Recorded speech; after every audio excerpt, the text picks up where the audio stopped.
세상에 많은 종교들이 있죠. 이 종교들이 기독교를 많이 따라가고 있습니다. 우리 기독교에 성탄절이 있죠. 세계적으로 지키죠. 근데 이게 국경일같이 아주 큰 절기인데 불교도에서도 우리도 하자 해가지고 석탄일이 생겼어요. 한국에만 있는 날이에요. 또 우리 교회에서는 찬송을 많이 하잖아요. 찬송을 많이 하니까 본래 불교는 찬송이 없어요. 원불교에서 찬불가를 만들어서 또 찬송합니다. 물론 우리 찬송보다는 아주 조금 있지만 그것도 찬불가라고 해요. 우리가 부흥회를 하잖아요. 자기들도 따라서 법회를 합니다. 또 우리 주일학교를 위해서 여름 성경학교를 합니다. 자기들도 여름 불교학교를 해요. 천주교도 기독교 따라서 뭘 부흥회를 한다 그러고. 그런데 다른 모든 종교들이 따라해도요, 딱 하나 못 따라하는 게 있어요. 그게 부활절입니다. 자기들은 부활절을 할 수가 없어요. 부활이 없기 때문에. 우리 기독교의 독특한 특징일 뿐 아니라 가장 프라우드한 사랑이 부활인데, 불행스럽게도 교회 안에서도 신학을 전공한 사람들이 신학이 뭐예요? 목회자 만드는 거다. 신학 전공을 잘못해가지고 성경을 안 믿는 신학, 소위 이름은 진보신학, 자유신학이라고. 성경을 안 믿어요. 우리 뉴욕에도 유명한 자유신학자가 왔습니다. 그래서 부활절 특강을 했어요. 어떻게 특강했느냐? 예. 아직도 몸의 부활을 믿는 것은 바보 같은 일입니다. 부활은 민주화운동과 박종철의 정신이 우리들에게 이어졌듯이 예수의 개혁 정신이 우리에게 살아 움직이는 이것이 부활입니다. 그렇게 강의할 때 그 앉아있던 많은 장로들과 교인들이 아멘 그래요. 똑같이 그렇게 믿고 있어요. 여러분 맞아요? 확실하게 들립니다. 성경이 말하는 예수님의 부활은 육체 부활이에요. 몸의 부활이에요. 그리고 고린도서 15장이 부활장인데 거기에 보시면 여자들은 빠져있어요. 사실은 막달라 마리아 여인들이 증인들이었고 또 베드로 요한이 보았고 12제자 도마까지 보았고 500의 형제가 보았고 이 편지를 쓸 당시에 아직도 대다수는 생존해 있다고 그래요. 실제 부활을 본분에 또 누가복음 24장 38, 9절 다 같이 보시죠. 예수께서 이르시되 두려워하며 어찌하여 마음에 의심이 일어나니 내 손과 발을 보고 나를 알라 또 나를 만져보라. 영은 살과 피가 없으리 너희 보면 나는 있네. 저 뭐라 그래요? 만져봐. 내 손과 발 보여주시면서 하셨어요. 육체 부활을 증거하신 거예요. 우리도 부활할 텐데 예수님 같이 부활할 겁니다. 그런데 여러분 우리가 하나 알아야 될 것은 나사로가 죽었다가 살아났죠. 그 살아난 것을 부활이라고는 하지 않습니다. 다시 죽은 거예요. 부활과 달라. 예수님의 부활이 우리의 부활과 똑같이 되는데 그 부활은 고린도서 15장 42절에서 44절에 보면 썩을 몸이 썩지 않을 몸, 다시 말하면 죽지 않을 부활이다. 욕된 몸, 죄 짓는 몸이 다시 산 게 아니라 영광스러운 몸, 또 병에 노쇠에 약한 몸이 아니라 강한 몸, 육의 몸이 아니라 신령한 몸. 그러니까 부활하신 예수님과 같이 영광스러운 부활이 오늘 우리에게 기다리고 있다는 거예요. 여러분, 이 부활이 얼마나 대단합니까? 스티븐 잡스가 누구예요? 애플을 만든 사람이에요. 그 사람 실력이 없어 죽었습니까? 돈이 없어 죽었습니까? 이병철 씨, 정주영 씨, 이건희 씨 왜 죽었어요? 또 모택동, 스탈린, 김일성, 김정은, 김정일 왜 죽었어요? 권력이 없어 죽었습니까? 나는 새도 떨어뜨린다는 하늘 찌르는 권력, 엄청난 재벌. 그럼에도 불구하고 죽음 앞에서는요 속수무책이에요. 그래서 죽음의 권세를 무소불위의 권세라고 합니다. 아무도 이기지 못하는 죽음의 권세인데 예수님의 부활이 그 권세를 어떻게 했어요? 군대 말로 박살을 내버리고 합니다. 얼마나 대단합니까? 그래서 우리는 영생할 것을 믿으시면 아멘. 그런데 우리가 장차 이제 부활할 것이지만 그 영원한 부활이 미래만 있는 게 아니에요. 오늘의 현실에서도 고단한 현실 속에서도 이것을 극복하고 이길 수 있고 돌파할 수 있는 가장 강력한 가장 실제적인 무기가 이 부활이라는 거예요. 그래서 이 부활 신앙을 가지면 세상을 이기고 자신도 이기고 죽음도 이기고 사탄도 이기는 것입니다. 자, 이 영광스러운 주님의 부활, 그 부활 신앙을 가진 사람은 어떤 사람이며 어떤 삶을 살아야 되는가? 자, 네 가지. 첫 번째 질문 대답입니다. 부활이 나에게 약속된 말씀의 성취인가? 아니면 아직도 약속을 기다리는 말씀인가? 사도행전 1장 4절에 다 같이 보시죠. 예루살렘을 떠나지 말고 내게서 아버지께서 약속하신 것을 기다리라. 이 기다리라고 한 건 누굴 기다리는 거예요? 성령을 기다리는 거예요. 이미 예수님은 부활하셨어요. 우리가 믿는 부활은 이미 부활하신 예수님을 믿는 겁니다. 그리고 우리의 부활도 장차 될 부활이지만 히브리 11장 1절대로 믿음은 바라는 것들의 실상이기 때문에 나도 부활할 것을 부활한 사람같이 믿는 거예요. 그러니까 나중에 언제 되겠지. 지금도 주의시들은 그런 식으로 나중에 아직도 메시아가 안 왔으니까 그들에게는 그렇게 믿으면 안 돼요. 언젠가 그거 아니에요. 언젠가는 주님이 오실 날이 언젠가지 이미 부활은 끝난 사건이다. already done. 많은 사람이 종교 생활 시작하면서 내가 무엇을 해야 됩니까? 그럴 필요가 없어졌어. already 다 이미 끝났어. 주님이 다 해놓으셨어. 그냥 믿으면 되는 거야. 그래서 은혜라고 하고 선물로 구원을 받았다고 하는 거예요. 이걸 우리가 알 때 구원의 확신을 가지고 살면 얼마나 좋아요. 근데 구원의 확신이 없는 사람은 아유, 교회 열심히 다녀서 천국 가야지. 하나님 앞에 눈도장 열심히 찍어야지. 출석 잘하고 헌금 열심히 하고 봉사 잘하고 착한 일하고 교회 직분도 맡고 그래 천국 가려는 사람은요 피곤합니다. 어느 정도로 해야 돼요? 인간의 행위로는 구원 얻을 자가 아무도 없어요. 그것 가지고는 자격 미달이에요. 근데 하나님이 다 이루시고 우리에게 은혜로 주신 이 결정적인 것이 부활로 이루어진 복음이다 이거예요.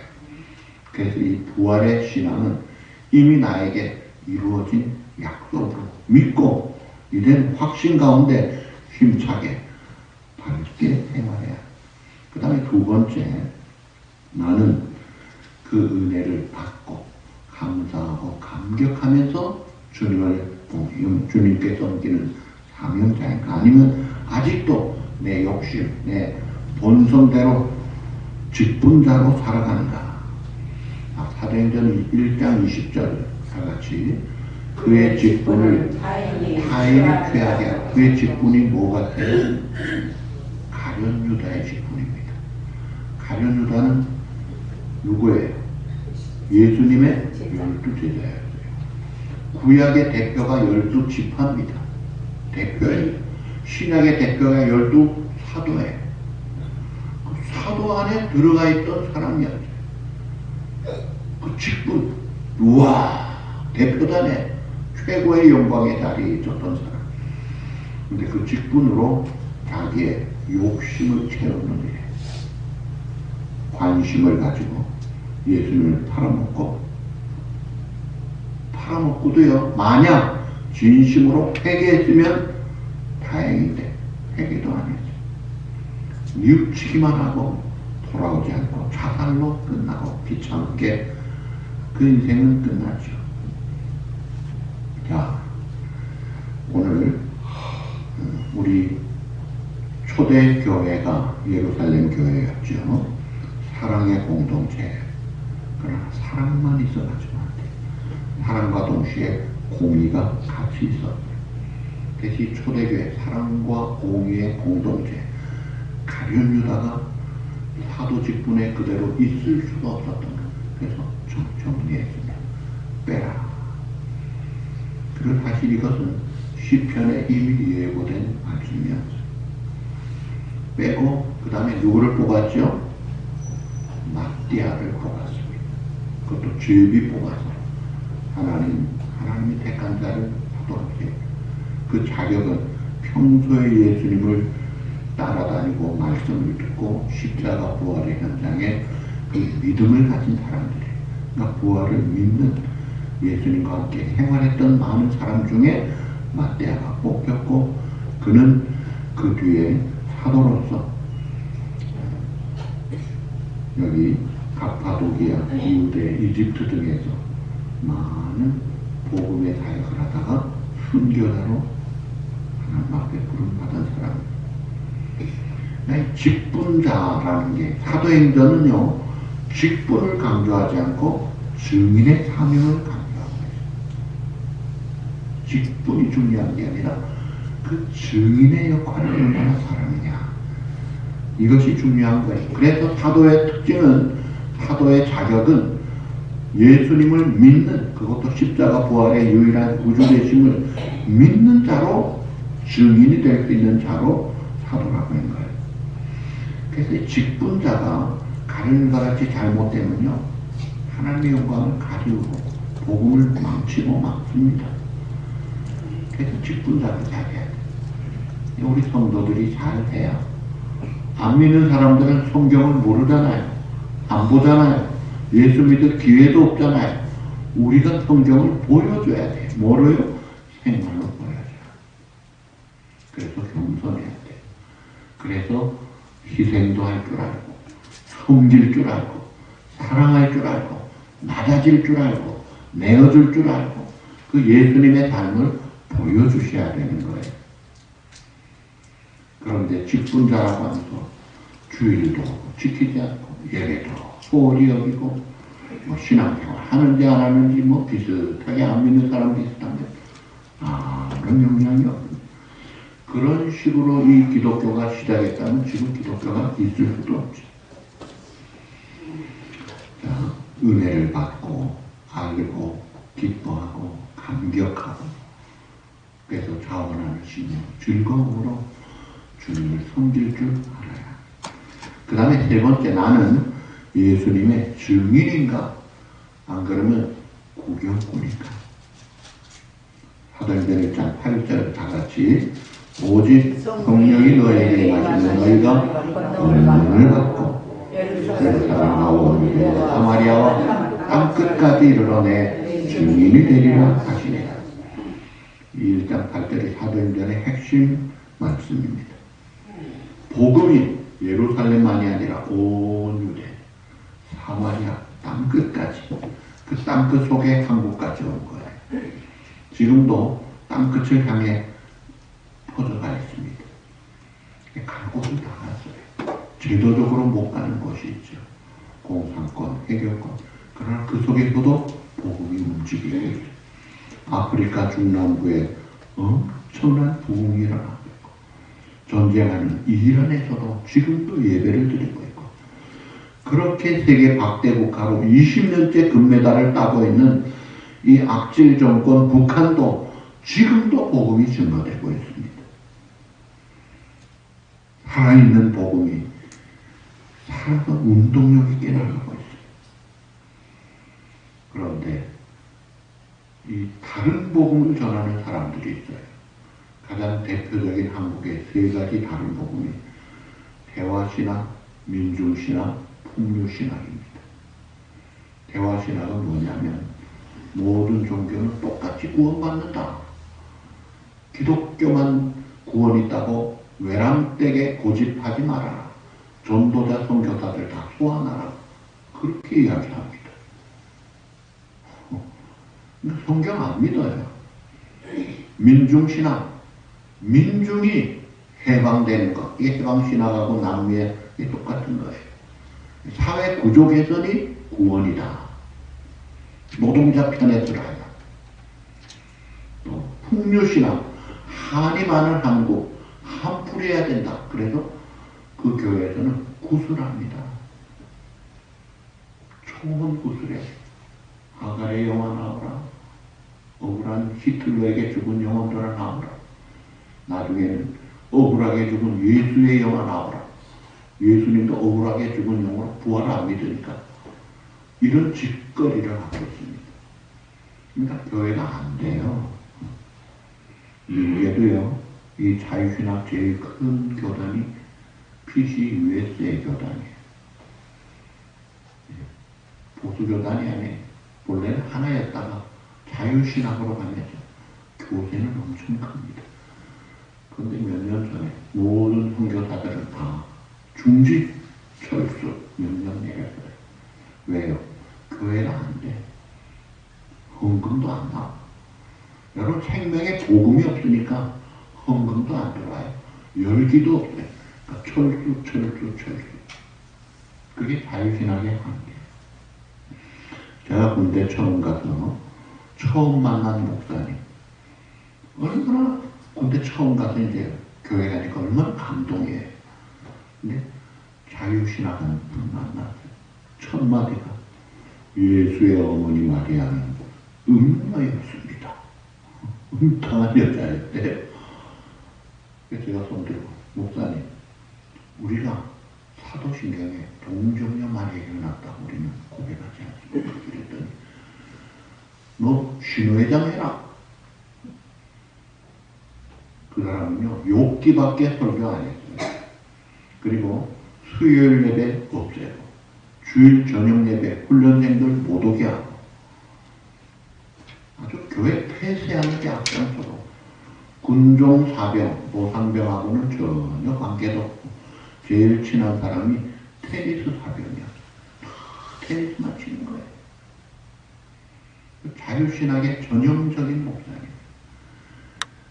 안 됩니다. 증인의 조건, 사도의 조건, 예수님의 제자의 조건, 예수님이 나의 구주가 되심을, 유일한 주님이 되심을, 영원한 생명의 구주가 되시는 부활의 주님을 믿고 전하니까 교회가 지속되고 확장되고 있는 거예요. 나는 예수님의 부활의 증인인가? 아니면 괜찮아, 우리 교회 좋아, 우리 목사님 좋아, 한번 설교 들어봐 하고 그저 그 정도로 안내하는 역할만 하고 있느냐 이거예요. 내가 증인이 돼야 돼. 와, 보라. 그 다음에 네 번째, 성령의 권능인가? 아니면 익숙해진 습관인가?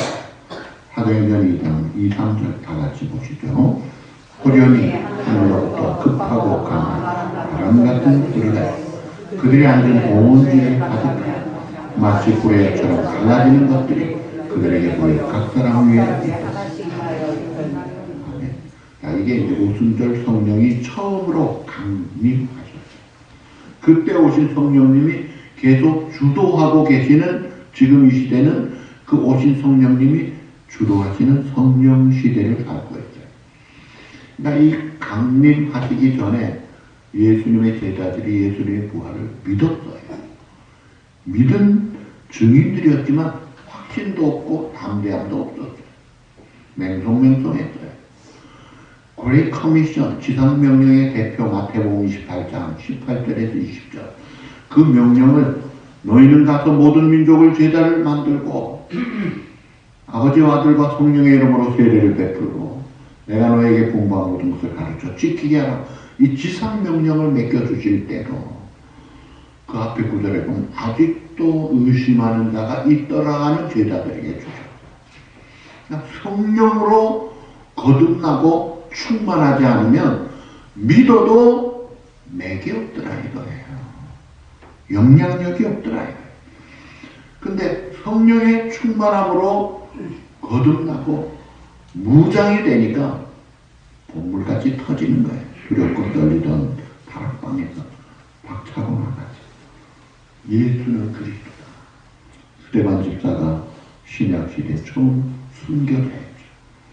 너희가 죽인 예수가 하나님의 자신 구주가 되게 믿고 돌아오라. 자, 이 성령으로 충만할 때 증인이 되더라 이거예요. 그냥 내가 들은 풍월로 미션 스쿨도 다녔고 교회도 다니면서 소담께 3년이면 풍어를 듯이 그냥 맴도는 그런 이야기가 아니에요.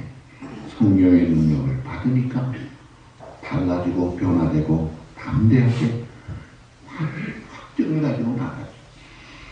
자, 김영길 박사라고 있습니다.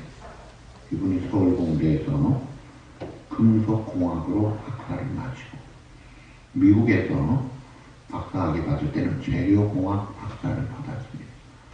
미국의 나사에서 근무하면서 항공기 제트 엔진 아주 특수 합금을 개발해가지고 나사가 주는 발명상을 2번 받은 사람이에요. 그리고 미국의 과학자 명단에 한국 사람으로 최초로 오른 사람이에요. 전형적인 과학자였어요. 뛰어난 천재 같은 과학자예요. 그가 결혼 조건으로 할 수 없이 교회만 다녔어요. 근데 교회 가서 동정녀 처녀가 예수를 낳았다. 물이 포도주가 됐다. 믿을 수가 없었어요. 질량불변의 법칙, 이익과 MC 제코. 질량불변의 법칙을 믿고 주장하고 그걸 확증하고 믿는 과학자인 나에게 물이 포도주 있을 수가 없다. 믿지 못해. 근데 어느 날 성령이 임했습니다. 성령의 은혜를 주셔서 믿음이 들어가니까 성경이 믿어지더래요. 창세기 1장 1절부터 믿어지더래요. 태초에 하나님이 천지를 창조하시고 와우! 하나님이 계셨구나. 창조주가 계셨구나. 세계가 달라지더라 이거예요. 그분이 한국의 카이스트에서 재료공학 교수하다가 한동대학 총장도 하셨는데 그거보다 더 중요한 게 창조과학회를 만들어서 초대회장을 하면서 이 창조신앙을 주장했어요. 과학자가 믿고 나니까 달라지더라고요. 그래서 그 한동대학교가 신학교 못지않은 경건훈련을 시키고 학생들 의무적으로 선교활동을 시키고 얼마나 아름다운 일들을 많이 했는지 모르겠어요.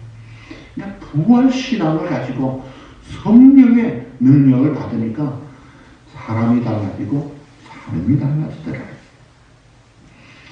여러분 2살짜리 아이가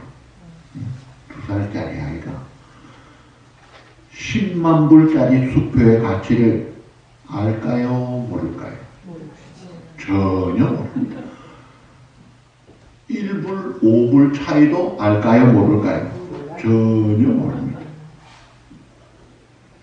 십자가에서 우리 위해서 죽으시고 모든 죄와 죽음의 권세, 사탄의 권세를 깨치시고 부활하신 이 엄청난 가치를 10만 불짜리 수표는커녕 100불짜리 가치도 모르는 어린아이 같이 모르는 우리들에게 성령으로 은혜를 주시고 믿음을 주시는 순간에 최고의 가치를 알게 되는 겁니다.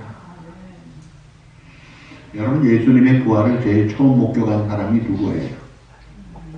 남자예요, 여자예요? 누구예요? 막달라 마리아입니다. 근데 막달라 마리아도 처음 예수님 만났을 때 요한복음 20장에 보면 무덤에 찾아갑니다. 눈물로 이렇게 밖에 있다가 안을 보니까 천사들이 있어요. 어찌하여 우느냐? 그때 예수님이 나타나셨어요. 그때 마리아는 요한복음 20장 15절 예수님을 동산 지키는 사람으로 알았어요. 부활하신 예수님을 알게 하는 동산 지키인 줄 알고 예수님의 시신이 어디 갔는지 내게 좀 주십시오. 눈물로 그랬습니다. 예수님을 동산지기로 하라고. 여러분, 동산지기로 두 가지 이야기를 합니다. 첫 번째, 인류가 살았던 곳이 어디예요? 에덴 동산에. 그 동산지기가 누구예요? 아담이었습니다. 아담이 에덴 동산지기 잘 했어요. 마귀에게 쏘가 넘어가고 교만에 빠져가지고 불순종하고 쫄딱 망하고 죽음이 와버렸어요. 첫째 아담 잘못해가지고 동산 잘못 지어가지고 폭삭 망가졌어요. 두 번째 대표 아담으로 예수님이 오셨어요. 그 주님이 겟세마네 동산에서 피땀 흘려 걸어가시고 승산을 받으시고 갈보리 동산에서 우리의 죄값을 다 치르시고 무덤이라는 동산에서 부활하심으로 죄와 죽음과 저주와 사탄의 어둠의 권세를 박살을 내신 겁니다. 그래서 그를 믿는 자마다 참된 완성된 에덴 동산 천국이에요. 아담이 살았던 에덴보다 훨씬 더 좋은 곳이 천국입니다. 어떤 사람은 비슷하게 생각하는데 천만에요. 에덴 동산은요, 사탄도 유혹하는 곳이 없고 죄 지을 가능성도 있고 쫓겨날 수도 있는 곳이 에덴 동산이에요. 우리가 가게 될 여러분에게 믿는 성도들의 보장된 천국은 전혀 그렇지 않습니다. 완전히 회복된 에덴을 우리에게 주신 것입니다. 이 부활신앙을 가진 자는 두려움과 근심에서 평안을 찾게 됩니다. 여인들이 두려워하고 눈물로 왔다가 기뻐가지고 어쩔 줄 몰라. 평안이 너에게 있을지어다. 평강이 너에게 있노라. Be peace with you.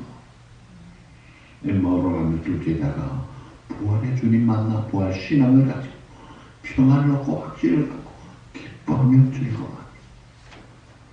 그리고 영적으로 꼭 막혔던 이 갈증이 해결이 됩니다. 요한복음 4장 13절 14절 다 같이 읽으시죠. 다시 목마르게 내가 주는 물을 마시는 자는 영원히 목마르지 아니하리니 내가 주는 물은 그에서 영생하도록 솟아나는 샘물이 되리라. 아멘. 이 성령으로 충만할 때 목마르지 않는 샘물이다. 그리고 신앙생활하는 많은 사람들이 우물물 신앙생활해. 우물물 신앙생활. 갈증을 해결을 해요. 근데 우물은 어떻게 해요? 내가 두레박을 넣어서 퍼가지고 온 만큼 사용합니다. 그래서 두레박물이 다 떨어지면 또다시 불어가야 돼. 일을 평생 하는 게 우물물 신앙생활. 근데 성령으로 충만하고 성령의 은혜를 알고 그 능력으로 살아가는 사람은 샘물 신앙생활합니다. 샘물은 내가 푸는 수고가 없어요. 솟아나는 샘물이에요. 자, 공부를 누가 잘합니까? 공부 잘하는 학생들 보면요, 우선 부모 말씀을 잘 들어요. 가서 선생님 말씀 잘 들어라. 학교 빠지지 말고 일찍 가서 예습했니? 복습했어? 시험 준비했어? 그 부모 말씀 잘 들으면 공부 잘해요. 또 선생님 말씀 잘 들어도 공부 잘해요. 귀를 쫑긋해가지고. 어떤 여자분은 경기여고 출신인데 제가 같이 공부할 때 보니까 사모님인데 공부하면서 이렇게 쓰고 색깔로 쫙 정리까지 하면서 이렇게 공부를 하더라고요. 그 시간에 다 숙지를 하는 거예요. 자, 공부 열심히 잘하시네. 근데요, 그런 사람보다 더 공부 잘하는 사람이 누군지 아세요? 그런 사람은 부모 말씀 안 듣는 사람이에요. 무슨 말을 안 듣느냐? 이제 그만 자라, 공부 그만해라. 그래도 못 말리는 애들이 있어요. 걔들은 못 말려요. 불 끄고 엄마 몰래 불 몰래 켜놓고 공부하는 애들이 있어요. 걔들은요 진짜 공부 잘해요. 근데 성령으로 충만한 사람이 그런 학생과 같대요. 이게 속에서 불이 나오는 거예요. 속에서 올라오는 힘이에요. 이게 최고의 힘입니다. 사도 바울이 가말리엘 문화 최고의 학부, 로마 시민권자, 바리새인 중에 바리새인, 갖출 것 다 갖춘 자타가 공인하는 리더였지만 거꾸로 살다가 성령에 붙잡히고 나니까 달라지잖아요. 그래서 우리가 성령님을 사모해야 되는데 성령의 성자가 무슨 성자예요? Holy Spirit, 거룩 성자예요. 성령은 죄가 있을 때는 임하지 않습니다. 그래서 우리가 성령 충만을 사모한다면 먼저 늘 회개를 잘해야 돼요. 죄를 안 짓는 게 먼저지만 본성 따라 익숙한 습관 따라 잘 짓는데 함부로 말하고 함부로 행동하고 함부로 잘못된 생각도 고쳐나가되 잘못된 걸 회개하고 씻을 때 성령이 지배될 때 강권할 때 충만할 때 힘이 나는 겁니다. 그리고 이 부활은 우리의 미래를 너무나 영광스럽게 보장합니다. 예수님의 부활은 고린도서 15장 부활장에 보면 잠자는 자들이 뭐라고 했어요? 첫 열매라. 자, 애벌레가 뭐예요? 개떡들 애벌레가 번데기가 되어가지고 좁은 무덤 같은 곳에서 어느 일정 기간이 지나서 쪄가지고 나비가 되는 겁니다. 우리가 언젠가 우리의 썩어질 육신이 썩지 아니할 생명으로 변화될 것을 나비가 번데기에서 나오는 것만 확인합니다. 우리 예수님의 부활의 능력은 장차 우리가 미래 영광의 부활을 약속할 뿐 아니라 오늘 살아가는 현실에서도 세밀하게 우리 하나님 앞에 그래서 기도가 중요한 거예요. 하나님 이런 일이 있네요. 엄청난 사건이 생겼어요. 히스기야 왕 때 산헤립 왕이 아수르 군대를 이끌고 18만 5천 명이 예루살렘을 겹겹이 쌌습니다. 포관했던 주에 선전포고문을 받아들고 이 히스기야 왕 두렵고 떨지 않고 성전에 올라가서 하나님 앞에 펼쳐놓고 하나님 아수르 산헤립 왕이 보면 선전포고문입니다. 그러면서 히스기야의 핵심 기도는 하나님의 살아계심을 오늘날 저들이 알게 해주십시오. 하나님을 증거해 주십시오. 하나님 앞에 까부는 저들 아닙니까? 그때 하나님이 대답합니다. 그래, 내가 알아서 걱정하지 마라. 그날 밤에 18만 5천 명 다 죽여버렸어. 히스기야 군대는 나가지도 않았는데 하나님과 처리하시고 하늘 왕이 너무 이상해서 돌아갔다가 가서 또 죽인 겁니다. 깨끗이 청소하는 거라고요. 현재 진행형이에요. 이 부활의 주님의 그 소망은 미래에도 있지만 지금도 그대로 현재 진행형으로 생명력 있게 역사하는 것. 우리가 지난주일 부활주일을 지나면서 사실은 부활주일만 부활주일이 아니라 주일 자체가 부활 때문에 주일이 된 거잖아요. 그러니까 매주 주일이 부활주일이에요.